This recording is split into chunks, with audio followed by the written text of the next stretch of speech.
અંગત સંપત્તિ વહેંચણી મુદ્દે રાજકીય ધમાસાણ વચ્ચે સુપ્રીમનું અવલોકન. અંગત મિલકત પર સરકારી કબજા મુદ્દે ગાંધી વિચાર વધુ યોગ્ય. સુપ્રીમ.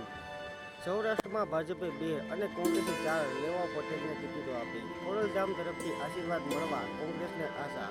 ક્ષત્રિયો પણ બેઠક કરશે. રાહુલની વાયનાડ સહિત કેરળની તમામ 20 બેઠકો પર આજે ચૂંટણી. આજે બીજા તબક્કા હેઠળ 13 રાજ્યોની 88 લોકસભા બેઠકો પર મતદાન. કુંભાણીના ગઢ સામે વિરોધ પ્રદર્શન બાદ સુરતના પાટીદાર વિસ્તારમાં કોંગ્રેસના ઉમેદવાર કુંભાણી વોન્ટેડ બેનરો લાગ્યા. તળેટી કરતાં ગિરનાર પર ઠંડી વધુ અને ગરમી ઓછી લાગે છે.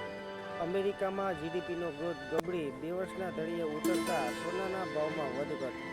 રાજકોટ રેન્જ હેઠળના 5 જિલ્લામાં લોકસભાની ચૂંટણીને અનુલક્ષીને 47 વોન્ટેડ આરોપીઓને ઝડપી લેવાયા. ચીન ટિકટોક પરનો કંટ્રોલ નહીં છોડે. કેરળમાં પતિને ₹25 લાખ પત્નીને ચૂકવવા આદેશ. પત્નીના સ્ત્રીધન પર પતિનો અધિકાર નથી. વાપર્યું હોય તો પરત કરવું પડે. સુપ્રીમ. ચૂંટણી હાથમાંથી સરી રહી હોવાનું પીએમ જાણી રહ્યા છે. આ ચૂંટણી લોકશાહી અને બંધારણ બચાવવા માટે રાહુલની અપીલ. દેશભરમાં ₹15 લાખની ચર્ચા ફરી શરૂ થઈ ગઈ. વિચારું છું ભ્રષ્ટાચારીઓના જપ્ત કરેલા રૂપિયા જનતામાં વેચી દો. મોદી. ડિજિટલ ઇન્ડિયાનો હિસ્સો બનતું ન્યાયતંત્ર.